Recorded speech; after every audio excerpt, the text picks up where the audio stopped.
Dursun nə alınıb? Alınır kalsiyum flor. Aha. Kalsiyum flor ki, üstə gəlsin karbon qazı, üstə gəlsin su. Aysan. İndi deyir ikincidə bax.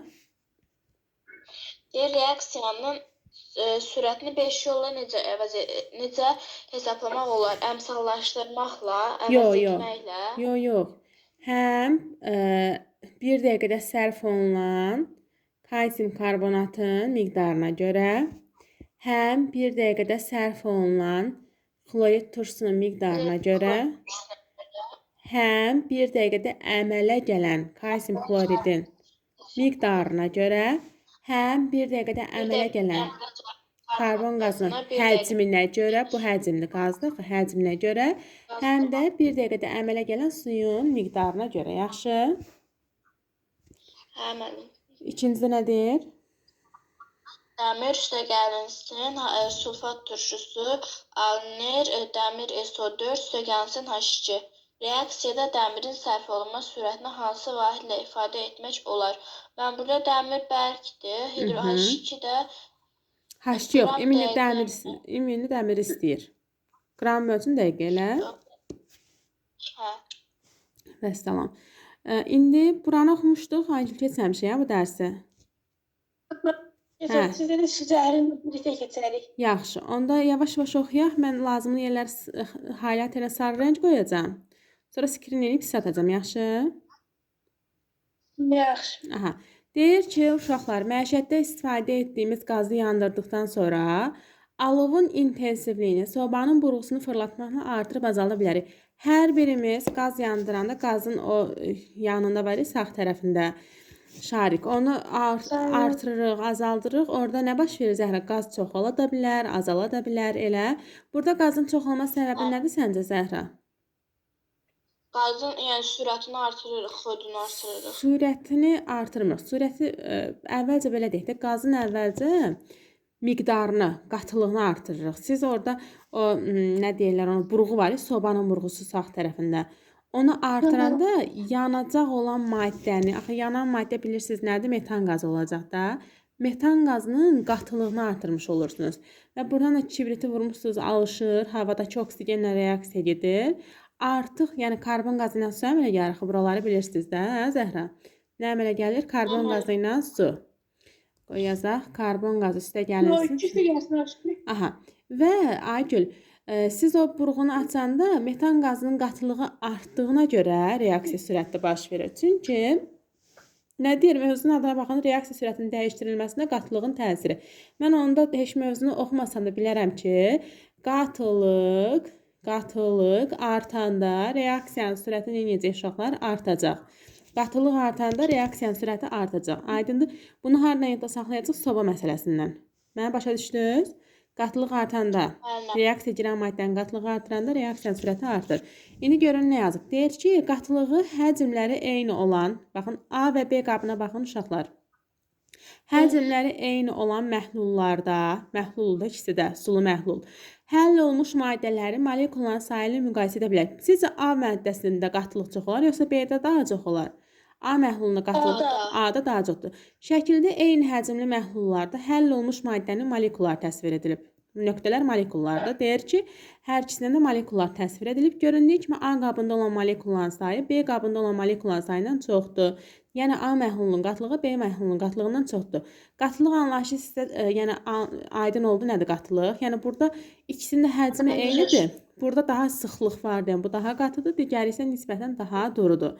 İndi Aygül deyir ki, məhlulda həll olmuş maddələrin molekulların sayı artdıqca məhlul qatılaşır. Məsələn, baxın, mən bunu o biri məktəbdəki uşaqlara belə izah eləmişəm. 1, 2, 3, 4 dənə stəkan var. Stəkanda su var və suyun üzərinə siz nar soku əlavə edirsiniz. Buna az tökübsünüz. Nar sokunu az tökübsünüz deyən bu rəngdədir. Buna biraz daha çox tökübsünüz deyən bu rəngdədir. Getdikcə narın belə deyək də suyunu çoxaltdıqca Yəni suyun yerinə və məsələn birinci qabda çox hissənin su təşkil edir, azca hissəsinin nar suyu təşkil edir. Yəni nisbətən belə açıq bir svet alıbdı. Amma dördüncü qabda suyu az təşkil eləmişəm, nar suyunu çox təşkil eləmişəm. Onda belə çıxır ki, dördüncü qabda qatılıq nədir? Daha çoxdur. Aydındır? Məhlulda deyir həll olmuş maddələrin sayı artdıqca, molekulların sayı artdıqca məhlul qatılaşır.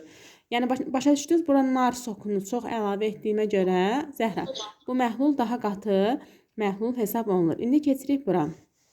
Deyir ki, reaksiya daxil olan maddələrin, izləyək, reaksiya daxil olan maddənin qatılığının, nəyin Zəhra? Daxil olan maddənin qatılığı, daxil olan maddənin qatılığı, o metan qazı deyirdi ya, sobanın burğusu.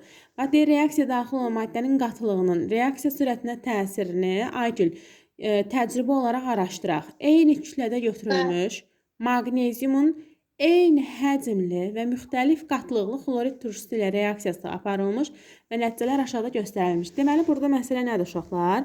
Birinci halda, Aygül diqqətlə baxaq, Zəhra diqqətlə baxaq, maqnezium lentini 0,5 qram götürüb. Bunda heç bir dəyişiklik yoxdur.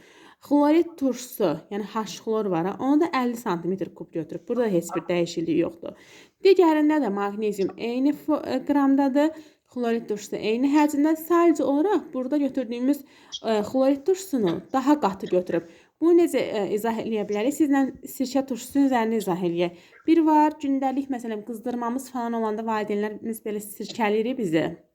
Üzüm sirkəsi, alma sirkəsi. Bir var o sirkə, Zəhra, bir də var ki, oksus. Elə, bunu keçən ilsə demişdim.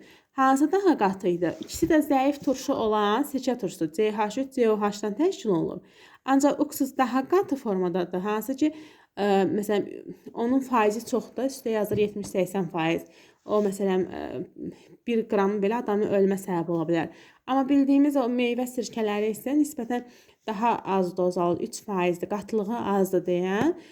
Onun zərəri yoxdur. Bax, qatılıq anlayışı budur. Aydın, mən sizdən gələn dəfə soruşanda ki, qatılıq nədir? Deyin ki, müəllim, oksusla alma sirkəsini müqayisə aparsaq, hər ikisinin formulu Zəhra CH3, COH-dır, amma biri daha 80% dozadadır, birisi 3% dozadadır. Yəni, 80% olan təbii ki, qatıdır.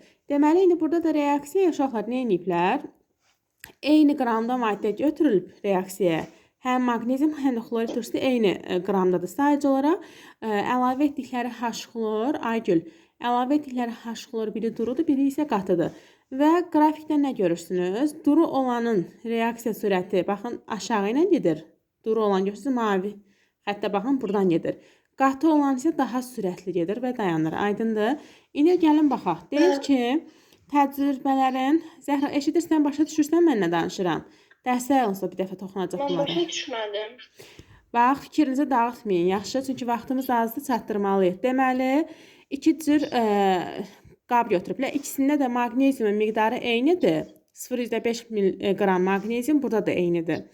Həcmləri isə xlorid turşuları biri 50 cm kub, digəri də 50 cm kub. Burada fərq odur ki, hər ikisinin reaksiya MG stəkanəsinin H-xlor formasındadır. Sadəcə olaraq bu H-xlorun qatılığını çox götürüblər. Yəni birinə adi bizim bildiyimiz alma sirkəsi götürüblər, birinə isə oksus götürüblər. Yəni qatılığı çox olan ikinci reaksiyada qatılıq çoxdur deyən Zəhra. Reaksiya daha sürətlə və daha tez başa çatacaq. Yaxşı, bax bir dənə ikinci qrafikə daha sürətlə gedir və daha tez başa çatır. Bu dərsin bu hissələri çox vacib deyil. Əsas aşağıdakı bu nəticələrdir. Bax, bunu əzbər biləcəksiniz. Deyir, təcrübələrin